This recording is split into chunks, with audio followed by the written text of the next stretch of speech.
The Night Witches, Soviet female fighter pilots of World War II. Picture this. It's 1942, the height of World War II. German soldiers on the Eastern Front whisper in terror about ghostly attackers who strike in complete darkness, making no sound until bombs start falling. They called them Nachthexen, the Night Witches. But these weren't supernatural beings. They were young Soviet women, some barely out of their teens, flying outdated biplanes held together with fabric and wire, conducting the most dangerous missions of the war. What makes this story incredible isn't just their bravery, it's that most of the world has never heard of them. While male pilots became household names, these extraordinary women were erased from history books. Tonight, we are uncovering the untold story of the 588th Night Bomber Regiment, the deadliest female combat unit in military history. Meet Nadezhda Popova, who flew 852 combat missions. Marina Ryskova, the Soviet Amelia Earhart who convinced Stalin himself to create all-female aviation regiments. And Lydia Litvayak, the world's first female fighter ace who shot down 12 German aircraft before her mysterious disappearance. These women didn't just fight in World War II, they redefined what warfare could look like. But here's what's truly shocking. They flew ancient Po-2 biplanes, aircraft so primitive they were supposed to be used only for training. These planes had no radios, no parachutes, no armor, and no enclosed cockpits. In winter, the pilots flew in temperatures of -40 degrees Fahrenheit, with frostbite as their constant companion. The aircraft was so slow that German fighters couldn't engage them properly. Their stall speed was lower than the Po-2's maximum speed. The formation and training. The story begins in 1941 when Marina Ryskova, already famous as the Soviet Union's most celebrated female aviator, received thousands of letters from women begging to serve as combat pilots. At that time, the Soviet military, like every other military in the world, believed women couldn't handle combat flying. But Ryskova had Stalin's ear, and she used it. In a meeting that changed military history, Ryskova convinced Stalin to authorize the formation of 3 all-female aviation regiments: the 586th Fighter Aviation Regiment, the 587th Bomber Aviation Regiment, and the 588th Night Bomber Aviation Regiment. This was unprecedented. No other nation in World War II deployed women in frontline combat aviation roles. The training was brutal. Young women, many of whom had never seen an airplane up close, were transformed into combat pilots in just 6 months. They learned to fly in conditions that would challenge experienced male pilots, at night, in all weather, using only basic instruments and dead reckoning for navigation. They studied aircraft mechanics, bomb loading, radio operation, and aerial combat tactics. But the real challenge wasn't technical, it was cultural. Male pilots ridiculed them, ground crews refused to service their aircraft, and commanding officers tried to have them transferred to non-combat roles. The women faced harassment, discrimination, and constant attempts to undermine their mission. Many male pilots bet money on how quickly the little girls would crack under pressure. The 588th Regiment, which would become the legendary Night Witches, was assigned the most dangerous job of all: night bombing raids behind enemy lines. Their mission was psychological warfare, to deny German troop sleep, disrupt supply lines, and create chaos in rear areas. They would fly multiple sorties per night, sometimes up to 18 missions in a single darkness period.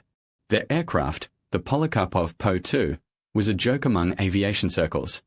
Built in 1928, it was an open cockpit biplane with a maximum speed of just 94 miles per hour. The fabric-covered aircraft had no radio communication between pilot and navigator, who sat in separate cockpits. They communicated by shouting over the engine noise or passing notes. The planes carried only 2 small bombs weighing 100 kilograms total, barely enough to damage a truck, let alone a strategic target. Combat operations and tactics. What the Night Witches lacked in equipment, they made up for in ingenuity and courage. They developed tactics that turned their primitive aircraft into psychological weapons of mass destruction. Their signature move became known as the silent death approach. Here's how it worked. Flying at extremely low altitude, usually just above treetop level, they would approach German positions in complete darkness. About a kilometer from target, they would cut their engines and glide silently toward their objective. The only sound German sentries would hear was a soft whooshing noise, like a witch's broomstick cutting through air, which inspired their nickname. The first indication of attack would be exploding bombs. By the time Germans scrambled to respond, the Night Witches had restarted their engines and disappeared into the darkness.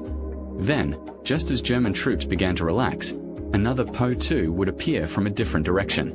The psychological effect was devastating. German soldiers reported feeling constantly watched and under threat.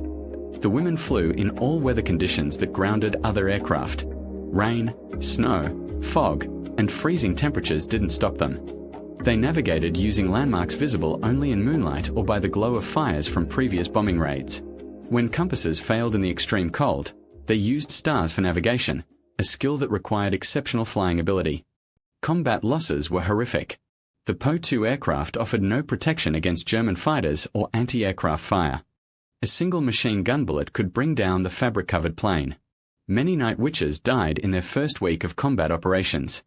Others were shot down behind enemy lines and captured, facing interrogation, torture, and execution. But they kept flying. Nadezhda Popova, the regiment's most decorated pilot, was shot down multiple times but always managed to return to friendly territory. She once crash-landed in a field, spent 3 days walking back to Soviet lines while avoiding German patrols, and was flying combat missions again within a week. The Night Witches developed an almost supernatural reputation among German forces. Wehrmacht soldiers claimed they were given drugs to make them fearless, or that they were specially trained assassins. Some German units offered Iron Cross decorations to any pilot who shot down a Night Witch, treating them as more dangerous than experienced male bomber crews flying advanced aircraft. Individual heroes and their stories among the Night Witches. Several women became legends whose stories deserve individual recognition. Lydia Litvayak, known as the White Rose of Stalingrad, became the world's first female fighter ace. She painted a white rose on her aircraft and flew with a silk scarf streaming behind her cockpit. Litvayak shot down 12 confirmed German aircraft and possibly as many as 20, including several experienced Luftwaffe aces. But Litvayak's story reveals the complexity of women's roles in combat. She fell in love with fellow pilot Alexei Solomatin, and when he was killed in action, she became increasingly reckless, taking unnecessary risks in combat. On August 1, 1943, during the Battle of Kursk, her aircraft was seen diving toward German positions and never returned. She was 21 years old.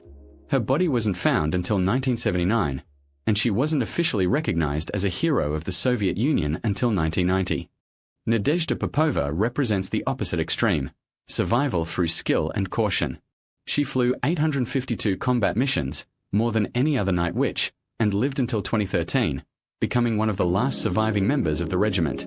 Popova's aircraft was hit by enemy fire multiple times, but she never lost a navigator and never failed to return from a mission. Perhaps most remarkable was Irina Sabrova, who flew 1,008 combat missions, more than any other pilot, male or female, in World War II. She began the war as a navigator but taught herself to fly and became a pilot after her original pilot was killed. Sabrova's logbook records that she dropped 130 tons of bombs on German positions and flew the equivalent of circling the Earth twice. The Night Witches also broke social barriers within Soviet society. Many came from rural backgrounds where women were expected to marry young and have children. Military service gave them education, technical skills, and social status they could never have achieved otherwise. After the war, many became doctors, engineers, and teachers, using skills learned in combat aviation. However, their wartime service also carried a price. Many struggled with what we now recognize as PTSD.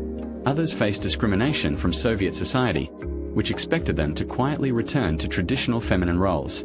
Some were accused of being unfeminine or unnatural for having served in combat roles typically reserved for men.